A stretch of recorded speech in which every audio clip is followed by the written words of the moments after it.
Hello everyone, कैसे हैं आप सब। मैं आशा करता हूँ कि आप सभी बहुत बहुत बहुत अच्छे होंगे।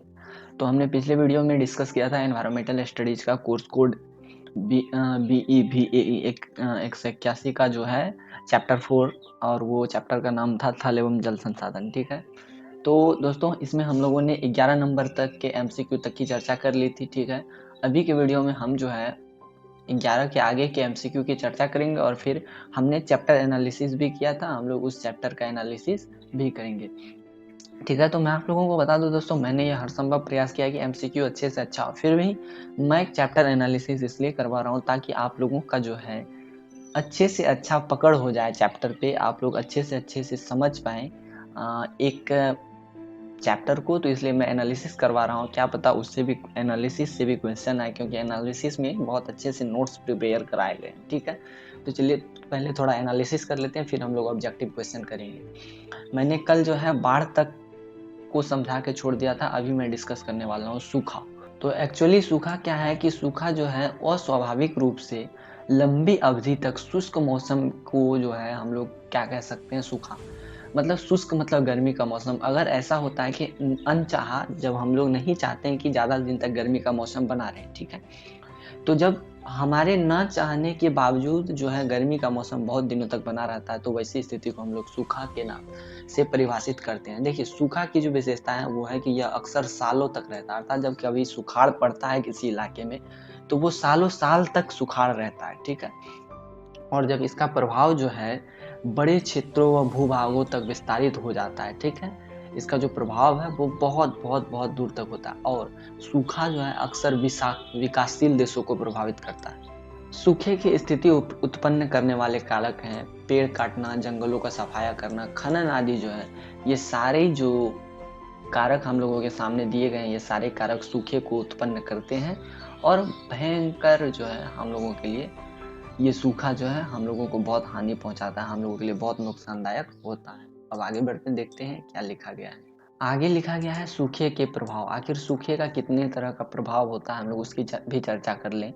तो मुख्यतः सूखे का 3 प्रभाव होता है। आर्थिक प्रभाव, दूसरा है पर्यावरणीय प्रभाव, तीसरा है सामाजिक प्रभाव। ठीक है, तो आर्थिक प्रभाव अर्थात जो है धन की कमी होती है, ठीक है, सूखे की वजह से। क्योंकि अगर आर्थिक प्रभाव में अगर देखिए कि फसल ना हो, तो उस फसल को अगर हम लोग बेचेंगे नहीं, तो क्या होगा कि फसल के नहीं बिकने से पैसे की कमी होगी, तो इस तरह से हमारे अर्थ अर्थात धन पर असर होगा, और हम गरीबी की कगार पर चले जाएंगे।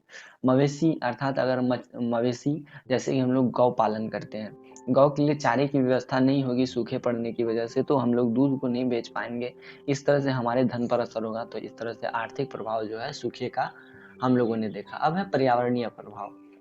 पर्यावरण पे क्या प्रभाव होगा, देखिए अगर सुखाड़ पड़ेगा दोस्तों, तो पेड़ पौधे नहीं होंगे, पेड़ पौधे की कमी हो जाएगी।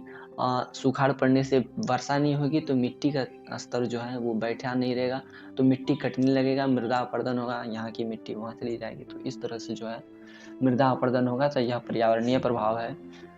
ठीक है, अब है सामाजिक प्रभाव। भोजन की कमी, स्वास्थ्य क्षति। अगर सुखाड़ पड़ जाएगा दोस्तों, तो सबसे पहले भोजन की कमी हो जाएगी, क्योंकि फसल वाले फसल को बेचेंगे नहीं, और वो फसल हम तक जो है पहुंचेगी नहीं, तो और हम लोग उस फसल का भोजन के रूप में उपयोग नहीं कर पाएंगे, तो स्वाभाविक सी बात है कि भोजन की कमी होगी। ठीक है, और दूसरा है स्वास्थ्य क्षति, स्वास्थ्य की भी क्षति हो जाएगी। इस तरह से सूखे के जो है निम्न जो है मुख्य 3 प्रभाव होते हैं। ठीक है दोस्तों, अब आगे बढ़ते हैं। आगे लिखा गया है जल संचयन के उपाय, अर्थात हम लोग किस तरह से जल को संचय कर सकते हैं, अर्थात जल को भंडारित कर सकते हैं। तो इस तरह के जो उपाय हैं जल संचयन के उपाय कहलाते हैं। ठीक है, तो उसमें कुछ पॉइंट्स दिए गए, हम लोग उस पॉइंट्स को पढ़ लेते हैं। सबसे पहला है कि वर्षा जल संचयन। देखिए, पृथ्वी पर जल का सबसे बड़ा भंडार महासागर है, और पृथ्वी पर जो सबसे अधिक जल वर्षा से हमें प्राप्त होता है। ठीक है, तो वर्षा जल का अगर हम लोग संचय करें, अर्थात हम लोग वर्षा के जल को भंडारित करें किसी रूप में, या फिर गड्ढे में भंडारित करें, या फिर क्या करें, ऊपर से जो पानी छतों पर गिरता है उस छत के पानी को हम लोग अपने नल वाले टंकी में संग्रहित करें, तो इस तरह का कोई भी प्रभावी उपाय जो है वर्षा जल संचयन का जो है जल को भंडारित करने का सबसे बेहतरीन तरीका है। ठीक है, दूसरा है स्थानीय सरिताओं में वर्षा जल एकत्रित कर, अर्थात जो आसपास की सरिताएं हैं, नदियां हैं, उसमें अगर हम लोग क्या करें कि वर्षा जल को एकत्रित करते, इस तरह से जल संचय कर सकते हैं। अब है कैचमेंट से वाहित जल एकत्रित करना। कैचमेंट से जब हम लोग वाहित जल को एकत्रित करेंगे तो यह भी एक जल संचयन का बेहतरीन तरीका होगा। और जलभर प्रबंधन करना अर्थात जलभर एक्वीफायर, हम लोगों का मिट्टी के अंदर जो एक्वीफायर होते हैं उसमें जल को संचयन के उपाय के रूप में इस्तेमाल करना। ठीक है, अब है जल संचयन के फायदे क्या क्या हैं। तो सबसे पहला फायदा है पेयजल मिलता है। अगर हम लोग जल पानी को भंडारित करें तो हमें पीने योग्य पानी मिल सकता है सफाई करके। सिंचाई के लिए जल मिल सकता है। अगर हम लोग उसी वर्षा के जल को, ठीक है, या जल किसी भी तरह के जल को अगर हम लोग संचय करें, भंडारित करें तो उस जल का उपयोग हम लोग सिंचाई के लिए कर सकते हैं। भूजल पुनर्भरण में वृद्धि अर्थात जो भूगर्भिक जल है वो भी हम लोग उसका हास्य जो करते हैं पानी पीने के लिए चापाकल से निकाल कर, तो अगर हम लोग जल संचय करें तो उस जितना भूजल हम लोग निकाल कर पीने के रूप में, पानी पीने के रूप में इस्तेमाल करते हैं तो उसकी वो फिर से भरता रहता है और जल की कमी नहीं होती है, जल का पुनः उपयोग भी हो जाता है। अगर हम लोग किसी तरह जल को संचय करें, भंडारित करें तो इस तरह से जल का पुनः उपयोग भी हो जाता है। अब अगला पॉइंट है दोस्तों कि उत्तर पूर्वी पहाड़ियों में जल संरक्षण के लिए बांस से ट्रप्स सिंचाई की जाती है। ठीक है, तो ये जो ट्रप्स सिंचाई है दोस्तों एक तरह की सिंचाई है जिसमें होता क्या है कि बांस, बहुत लोगों ने तो देखा होगा, बहुत लोगों ने नहीं भी देखा होगा, तो बांस को फाड़ दिया जाता है बीचों बीच और उसको एक ढालनुमा आकार दे दिया जाता है और उसी बांस के बीच में जो गड्ढे होते हैं उसी से पानी को जो है क्या किया जाता है, सिंचाई के लिए उसी के माध्यम से पानी को सिंचाई के लिए भेज दिया जाता है खेतों में। तो इस तरह की सिंचाई ही ट्रप से सिंचाई है। अब एक अगला है कुल सिंचाई।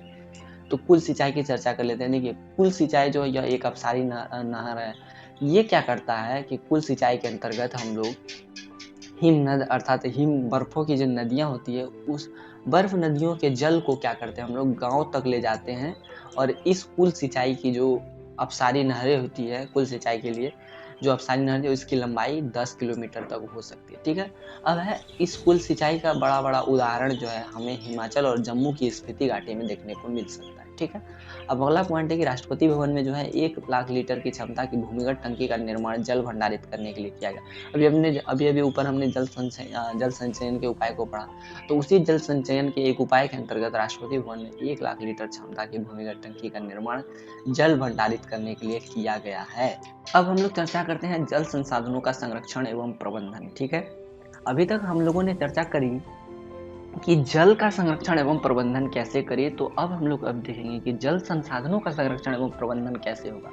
तो इसके जो पॉइंट्स हैं, पहले पॉइंट में लिखा गया है कि 2001 United Nation population fund UNFPA के अनुसार अगले 25 वर्ष में विश्व की 1/3 जनसंख्या जो है जल की गंभीर कमी को झेलेगी। ठीक है, और आगे का पॉइंट लिखा गया है अभी वर्तमान में जो है 1 अरब से अधिक लोगों की पहुंच जो है सुरक्षित जल तक नहीं है, जबकि 3 अरब लोगों की पहुंच जो है सीवेज प्रणाली अर्थात नाली प्रणाली के अंतर्गत नहीं आते हैं, अर्थात 3 अरब जन जो है नाली प्रणाली तक की बातों को अभी तक नहीं जानते हैं।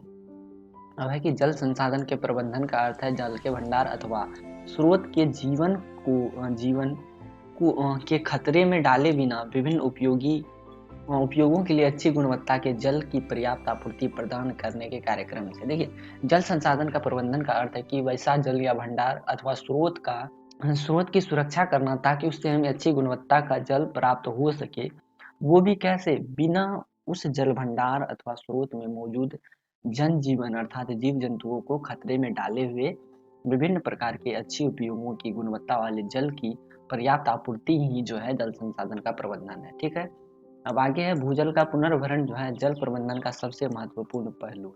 ठीक है, अब आगे बढ़ते हैं, देखते हैं आगे क्या लिखा गया है। आगे है कि घरेलू और नगरपालिका के अपशिष्ट जल के उचित उपचार द्वारा आप अनेक औद्योगिक और कृषि कार्यों के लिए उपयुक्त आपूर्ति प्राप्त कर सकते हैं। यहाँ पे कहना है कि अगर हम लोग क्या करें कि घरेलू और नगरपालिका का जो अपशिष्ट जल होता है उसे हम लोग नदियों में फेंकने की बजाय उसका उचित उपचार करके उसी जल का हम लोग उद्योग और कृषि कार्यों में उपयोग करें तो वो बहुत ज़्यादा अच्छा होगा। ठीक है, अब अगला पॉइंट समुद्री जल का विलवणीकरण अर्थात समुद्र जल में जो नमक है उसको हम लोग कैसे साफ करें, उस लवण को कैसे हटाएं हम उस जल। तो इसके लिए हम सौर ऊर्जा का प्रयोग कर सकते हैं समुद्री जल को ये आश्रित करने के लिए, और इस तरह का संयंत्र जो है गुजरात के भावनगर और राजस्थान के चूरू में उपयोग किया जा रहा है। ठीक है, अब आगे बढ़ते देखते हैं आगे क्या लिखा गया। अब आगे वाला पॉइंट है अपशिष्ट जल अर्थात गंदे जल कौन से हैं, क्या क्या है। तो देखिए झाग से भरपूर तेल मिश्रित काले भूरे रंग का जल जो सिंक, शौचालय, लॉन्ड्री आदि से नलियों में जो जाता है वह अपशिष्ट जल कहलाता है। ठीक है, और यह जो अपशिष्ट जल है कार्बनिक तत्वों से भरा होता है। अब है कि अपशिष्ट जल को कैसे हम लोग साफ करते हैं। तो देखिए, अपशिष्ट जल में शैवाल अथवा जलकुंभी नाम का एक पादप अर्थात पौधा उग जाता है, जो जल प्रदूषकों जैसे फॉस्फेट, नाइट्रेट को जल से साफ कर देता है। ठीक है, तो आगे बढ़ते हैं, देखते हैं आगे क्या लिखा गया है। अभी तक हम लोगों ने बात करी थी नवीकरणीय जल संसाधन की, अब हम लोग बात करते हैं अनवीकरणीय थल संसाधन की। ठीक है, तो सबसे पहला है भूमि संसाधन। देखिए, भूमि वास्तव में वह आधार है जिस पर संपूर्ण पारिस्थितिकी तंत्र टिका हुआ है। ठीक है, और यह सभी थलीय पादपों और जंतुओं के लिए आश्रय स्थल है, जीवन स्थल है। अर्थात यह जो भूमि है यह किसी भी चीज का आधार है। ठीक है, मतलब क्या है कि यह जो है अपने अंदर समुचित समूह सभी चीजों को जो है समाये हुए है, जैसे थलीय पादपों को, जंतुओं को, जल को, सभी को यह अपने अंदर समाये हुए हैं। तो इसे हम लोग भूमि कह सकते हैं। ठीक है, अब भूमि जो है जनसंख्या वृद्धि के कारण आज अत्यधिक दबाव में है। हमारे थल पिंड पर जो भूमि है अभी, उस पर 1901 में 23.5 करोड़ अर्थात 23.8 करोड़ के आसपास लोग रहते थे, जबकि आज 120 करोड़ से भी अधिक लोग इस पृथ्वी पर रहते हैं। अब है मृदा संसाधन। ठीक है, तो एक्चुअली दोस्तों भूमि और मृदा एक दूसरे के पर्याय हैं, लेकिन दोनों संसाधन अलग है। कैसे हैं मैं उसकी चर्चा कर लेता हूँ। देखिए, भूमि जो है यह संपूर्ण जो मिट्टी का लेयर होता है उन सबको मिलाकर भूमि कहते हैं। जैसे